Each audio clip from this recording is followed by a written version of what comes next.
Welcome to Private Equity Profits. Clifford Locks is a certified board of director, a trusted confidant to CEOs, C-level exec, and high-potential employees to help them clarify goals, unlock their potential, and create actionable strategic plans. Seth Green is the nation's foremost authority on growing your portfolio companies with direct response marketing. He is the founder of the direct response marketing firm Market Domination LLC, and he is an 8-time best-selling author who has been interviewed on NBC, CBS, Forbes Inc., CBS Money Watch, and many more.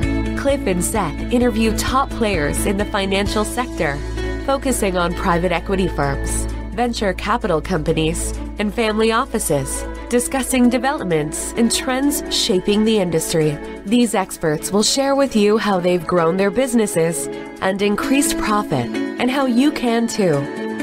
And now, here's your host, Cliff Locks. Welcome, everybody, to another episode of the Private Equity Profits Podcast. I'm Cliff Locks, your host. Today's guest is Chris Molenaar, Associate Broker at eXp Realty. Chris is a renowned real estate expert in Canada with a global reputation for delivering expert knowledge on increasing market share and the use of social media marketing to close deals more efficiently through targeted marketing to the right buyers. He's traveled extensively to 37 countries, providing him with a unique perspective on the importance of leaving a lasting legacy beyond assets and wealth. However, transferring wealth between generations requires careful planning and structure. Many of our listeners face complex business ownership assets and geographic arrangements, and without proper planning, wealth transfer can become challenging and result in significant loss. Over the next decade, it's estimated that over $15 trillion will be passed down to the younger generation. While our listeners have estate lawyers and financial advisors to handle their finances, we'll focus on leaving a legacy of strong character and principles that will enhance the transfer of wealth for future generations. This includes the thoughtful goal of leaving a set of principles by which to live, as well as a reputation of strong character, and builds impactful legacy for the next generation, which is as important, as many say, more important than our bank balances and assets. Chris, thanks for being here on the show today. Thanks for having me. It's a privilege. Thank you for joining us. Tell us about your background and how you traveled extensively. Yeah, it's kind of interesting because I grew up in a small town in British Columbia, Canada. And when I was 19 years old, I moved to Saskatchewan, which is 2 provinces over. It's probably about a 10-hour drive from home, and started my life from scratch, essentially. And along the way, I met a girl who's now my wife. Ooh. And she just so happened to be a flight attendant. So it was kind of funny because, she said, we can travel anywhere in the world. Where do you want to go? And she had a plan to take me to Vegas, but I wasn't of age to get into the casino yet, which was kind of funny. Her access to and knowledge of travel opened up and partnered with my ambition. We decided to tour for 4 to 5 weeks every single year after I got into real estate. So we would go to view as many countries as we could. So it was funny because we would go traveling and then we would come back, and she would probably spend the next 3 months creating an album from the trip because she took 8,000 pictures or however many. And then she would spend the next 6 months planning the next vacation. So it was kind of like, even though it was only 1 month or 5 weeks, 4 or 5 weeks every year, it was a large part of our life, just sort of planning and dreaming and where to next and all of those types of things. So over the course of our early part of our relationship, we visited 37 countries, and now we've got a couple kids at home, so we're pretty home based for the most part for the short-term future, but we plan to continue once they get old enough to come with us. Very exciting. How many years have you been married? 10th year. You've been busy. Yeah. A lot of traveling. You have 2 children. It's exciting. I'm happy for you and your wife. Yeah. So, I'm glad you enjoy.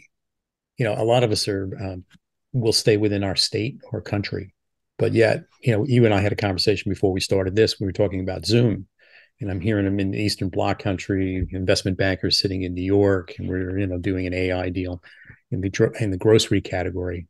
So it's just exciting how we can elongate our sphere of influence.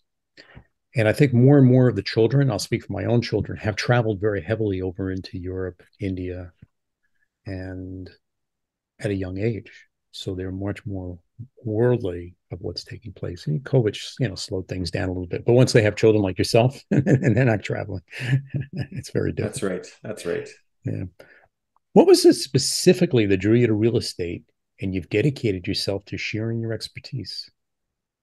Actually came from a family where every one of my siblings is a tradesperson. And I was the black sheep of the family. I never wanted to be in the trades. I'm the only non-mechanically inclined of the bunch, but I was the first to get my trades ticket out of, I've got three brothers and a twin sister. Excellent. And, but I was the first to also get out of the trades. Like I said, I've always had ambition. And so when I met this girl, my now wife, her name's Emily, she had her life together. She had 2 university degrees. She owned her own condo. And so I was selling her on the dream. And I can be whatever I want to be. And so she called my bluff and she said, let's go to the bookstore. And she said, you're not leaving until you buy a business book. And so I bought Robert Kiyosaki's Rich Dad, Poor Dad.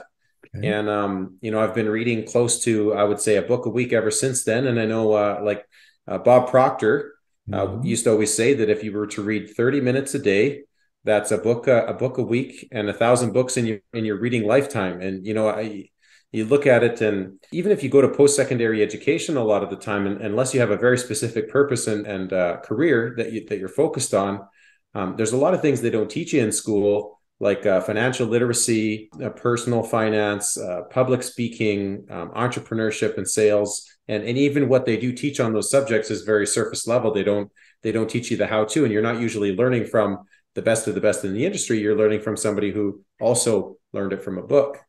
Right. So, they say put their life's work into a book, and they're offering it to you for $10 or $12, literally for pennies. Take them up on that offer. And so that's been my sort of self-directed education, I guess you could call it. But it's been a huge learning curve, but absolutely night and day dramatic transformation in my life. And it's been a lot of fun. I want to compliment you, that early self-improvement. So your wife brought in some resources into your life, and she's accomplished. You married up. I married a bright woman also, so when you're looking at how a marriage works extremely well, it's the give and take, and then recognizing our spouse really has made a huge contribution to our own lives. And if we keep that focused, because we're going to go into some additional topics, and this resonates really nicely with it, you can have a wonderful, flourishing relationship and then bring that knowledge into the children about goal setting and enriching and lifetime learning. And you're correct. And part of my legacy project is the schools are not preparing our youth to be able to handle some of the responsibilities for the next generation, especially, you and I are in private equity and real estate. There's some large sums of money that we're managing. And the other side is they really don't know how to be a great mom and a great dad. What does that look like, sometimes? So the dynamics of trying to continue to bring forth, that value, I think is important in social media, because that's one of my next questions, is somewhat doing us a disservice, depending on what particular channel it is. And it's painful to watch this thing, unravel, what we look like, what the family nucleus looks like, and how families can continue to really be proud of their children as they become young adults and grandchildren, etc. And I'm at that point where I have 2 grandchildren.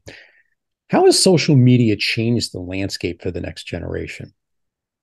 Yeah, you know what? That's a really, really good point. I think that social media is the best of things, but social media is also the worst of things. Okay. And I think TikTok is a perfect example of that. I mean, on one hand, TikTok is the best opportunity that I think that we've ever seen in social media for somebody to become very well known in a very short period of time.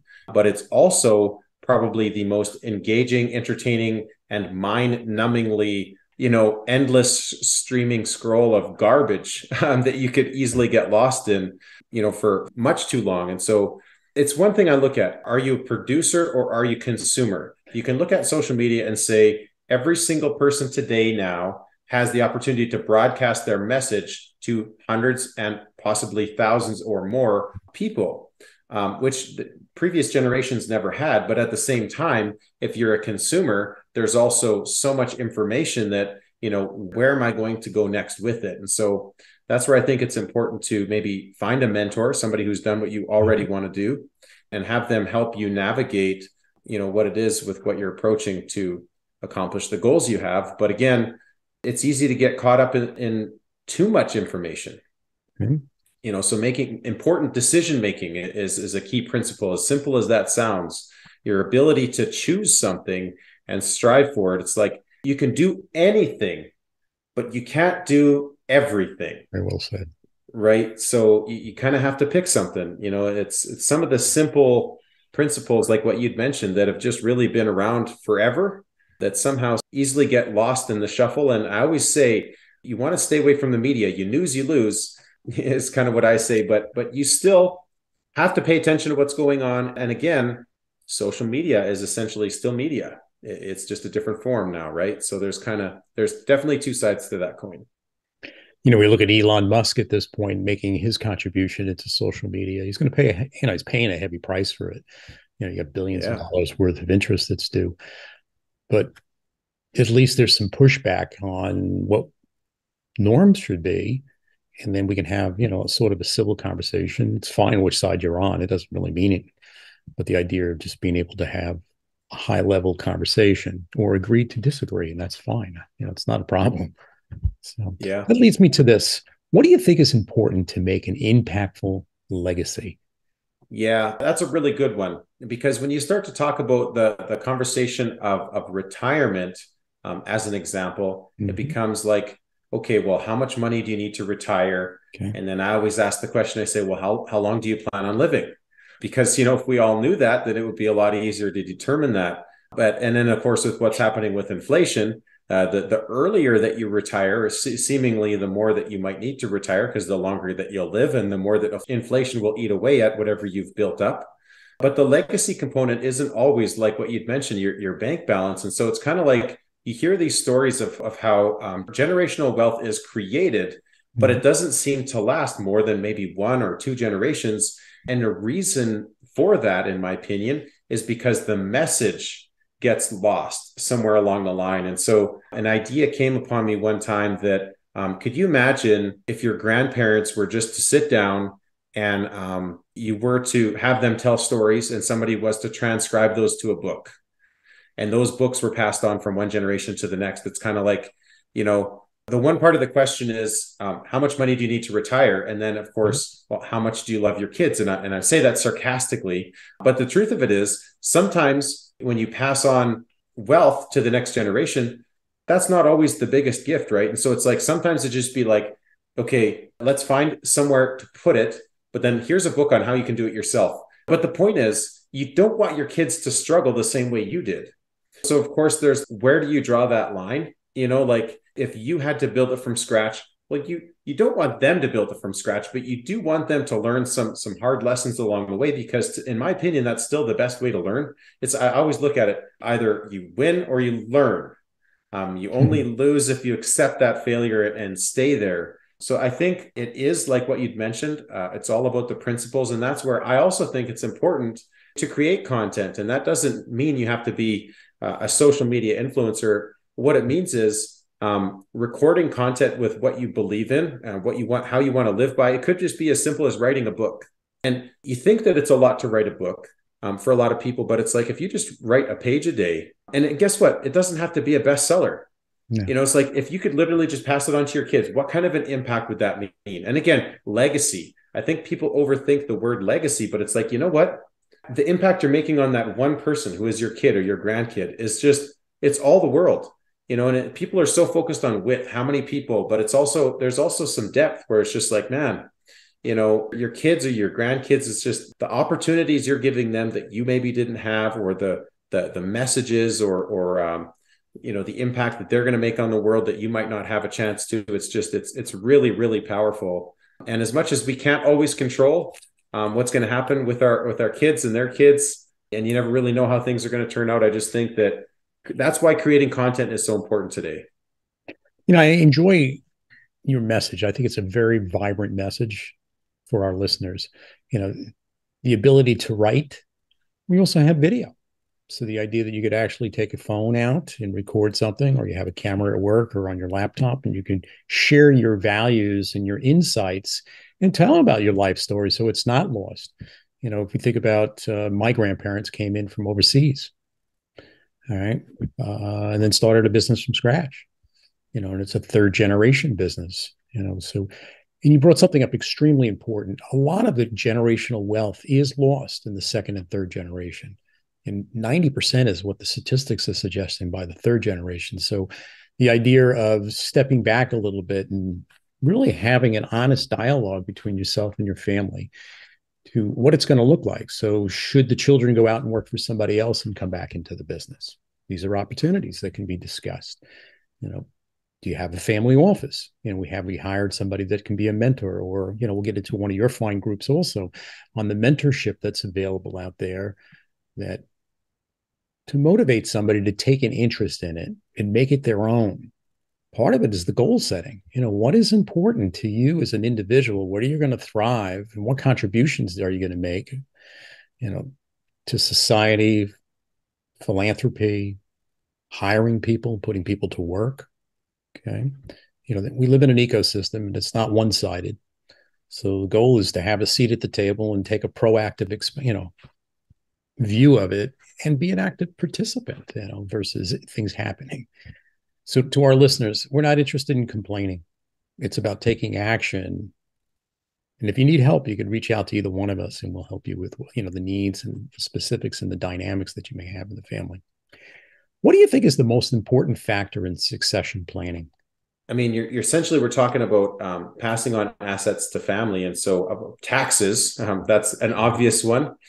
But outside of that, I would say knowing your family members, knowing what's important to them, knowing what their strengths and weaknesses are, maybe trying to put yourself in their shoes for what the scenarios might look like. And so I see these types of scenarios happen with estates. Mm-hmm. Where the siblings, it's back to the family dynamic. It's like, and it almost doesn't even matter how much there is at stake in the estate. Mm-hmm. It's just, it is quite the business, but it's also draws out all kinds of emotions with the family members that are involved. So I just think that the cleaner that you can make it for the next generation, the better off it's going to be. But it comes back to the relationships that you have with your family, but then as well, the principles and the message of what's important, how you've built your life, those types of things. And so I just think you want that time to be celebrated. You want that time to be positive. You never know what it's going to happen. Like I was joking and saying, how long do you plan on living? You never really know. It could be tomorrow.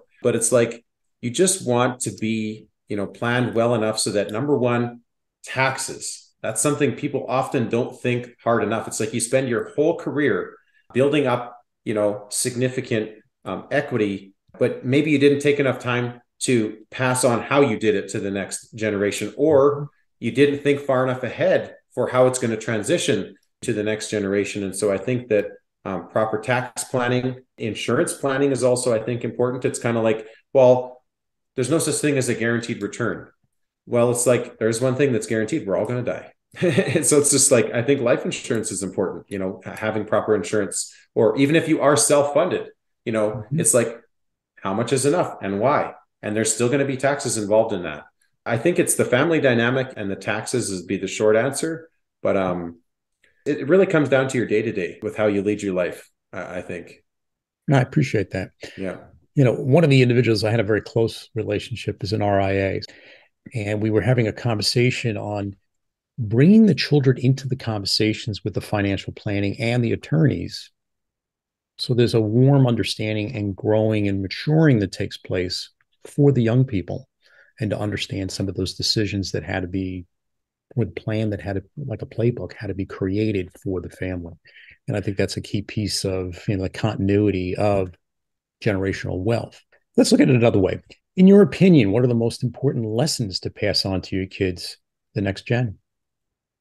Well, I think personal responsibility is important because, again, I mean, if the next generation is taking things for granted, then it's all lost. And at the same time, I think that no matter what you do in life, you have to be able to reflect and say things went well or things didn't go well. Mm-hmm. And I'm essentially responsible for what happens in my life. I create my own reality. I create my own destiny, so to speak. And with that, no matter what's coming, so to speak, no matter what you were brought up into, your life ultimately comes down to what you do. And it's funny because as soon as you have enough money so that money is not part of the equation anymore, it's no longer a concern for you, there's other more important things to work on. And even if your work is a passion of yours, or even if your work is something that you enjoy or that you're very good at, it essentially comes down to winning. Once it's no longer about money anymore, it's about winning. And so to me, these are the types of things that are important that you pass on to your kids, especially if you're passing on enough wealth so that they don't have to concern themselves anymore. Then all that matters is that they have enough knowledge in personal finance so that they can take care of themselves, but then pick something that suits them and their life and their future so that they are winning. And one more key element I would say that is important is choosing the right life partner.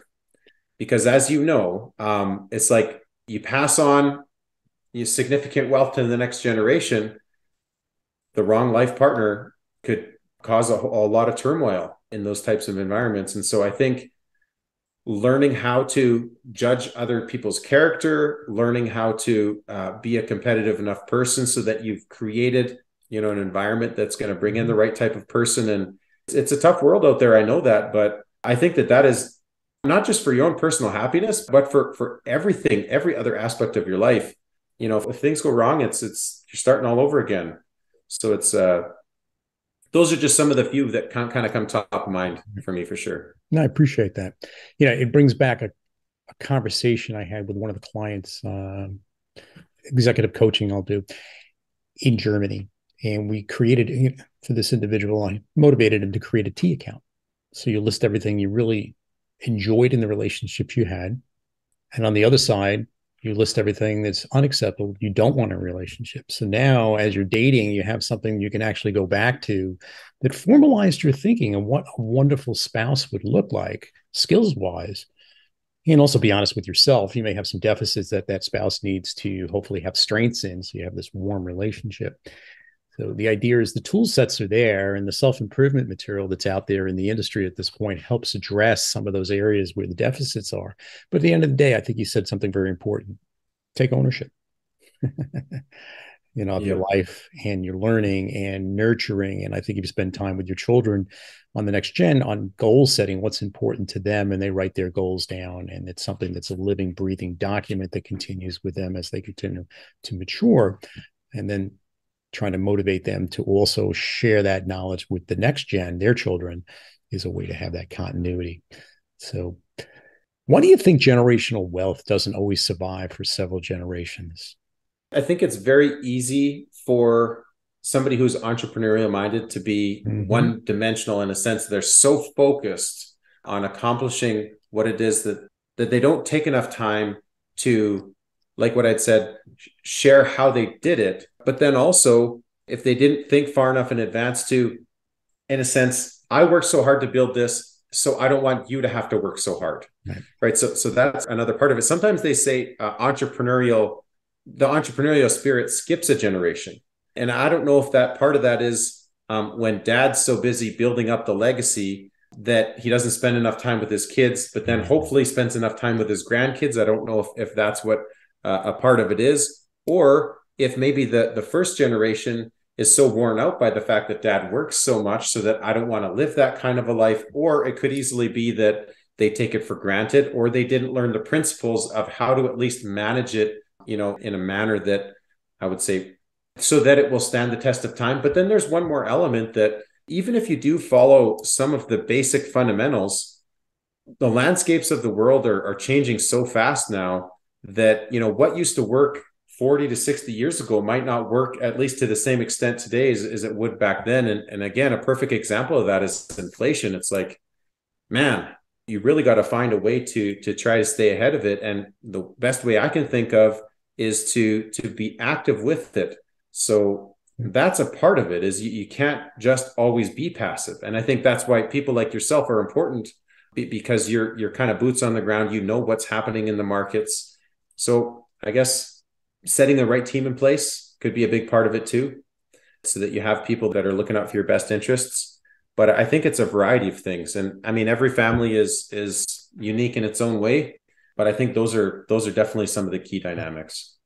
One of the takeaways I want to compliment you on is spending quality time with the children, taking them to work, taking them to the job sites, taking them, let's say we're in real estate, to actually do the tours, you're looking at a property at this point, and you're doing that due diligence piece, spending time to look at some of the pro formas, internal rate of returns, and explain that to the children to see why it's important. And you brought up something important too, was the inflation. How does that eat into wealth? How does that change replacement value on some of the assets? What is it going to look like 3-5 years out?